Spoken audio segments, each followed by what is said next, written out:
nous venons d'organiser un atelier envers les professionnels des médias. C'est dans le cadre d'un programme qu'on appelle Fungwanjia. C'est un programme du CDE qui a été lancé en 2019 jusqu'à présent. On a travaillé sur ce programme en 2019, en 2020, jusqu'à maintenant.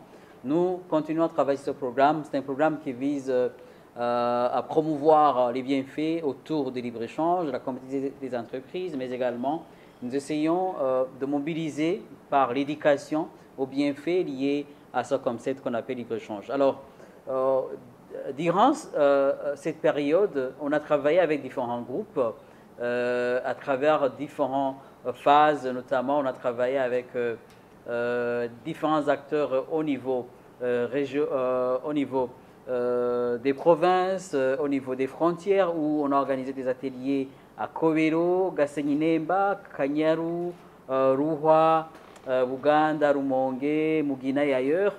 Et on a organisé à travers ces ateliers de réflexion où on revenait effectivement sur les bienfaits liés au libre-échange, mais également l'impact négatif du protectionnisme au Burundi, son impact au niveau de la création de l'emploi, au niveau aussi de l'investissement de l'étranger. Alors, à part ces ateliers de réflexion, on a produit aussi une série de recherches, on a produit aussi une série de vidéos où on retrouve les femmes qui témoignent les défis qu'elles faisaient face avant le lancement de ce projet, mais également l'impact aujourd'hui de ce projet, de ce programme, dans la vie des ménages au niveau, lorsqu'on parle des revenus des ménages au niveau des zones frontalières au Burundi.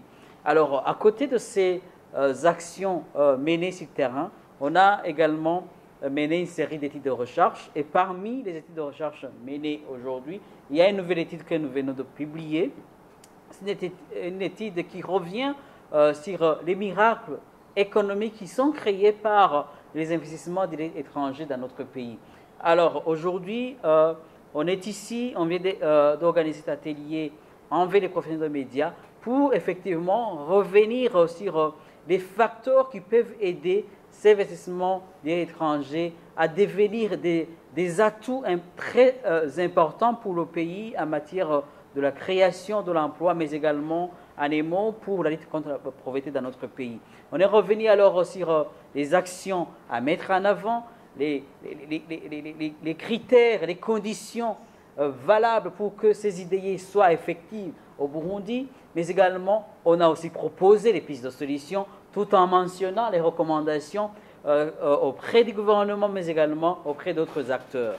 Alors, cette étude a été menée par mes collègues durant une période vraiment très cruciale où vous retrouvez qu'au niveau de l'étude, on revient sur les données,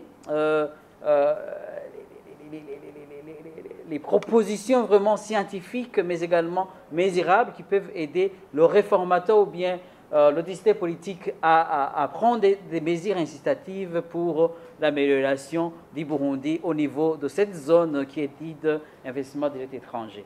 Voilà, grosso modo, par rapport à l'objectif de l'atelier d'aujourd'hui. L'étude préconisait l'ouverture commerciale comme un facteur d'attractivité de ces investissements directs étrangers. Il a été analysé qu'aujourd'hui, il ne suffit pas de produire, mais il faut produire un produit de meilleure qualité. Et pour qu'il y ait un produit de meilleure qualité, il faut qu'il y ait compétitivité des entreprises. C'est dans cette compétition qu'il y a l'innovation. Aujourd'hui, nous faisons face à des besoins illimités et des ressources limitées.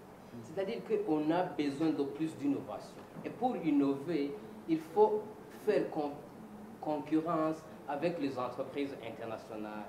C'est-à-dire qu'avec ce protectionnisme, nous restons dans le taxi, nous restons fermés. Nous continuons à produire ce que nous produisons auparavant. Mais avec l'ouverture commerciale dont il était question, on s'ouvre au monde extérieur, il y a transfert de technologie, le capital humain se transmet d'individu en individu à travers ce commerce.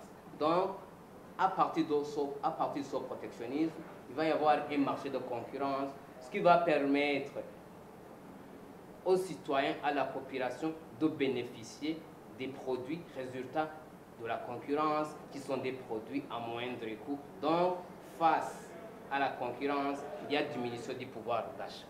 Mais quand on ouvre une économie, on augmente le pouvoir d'achat de la population.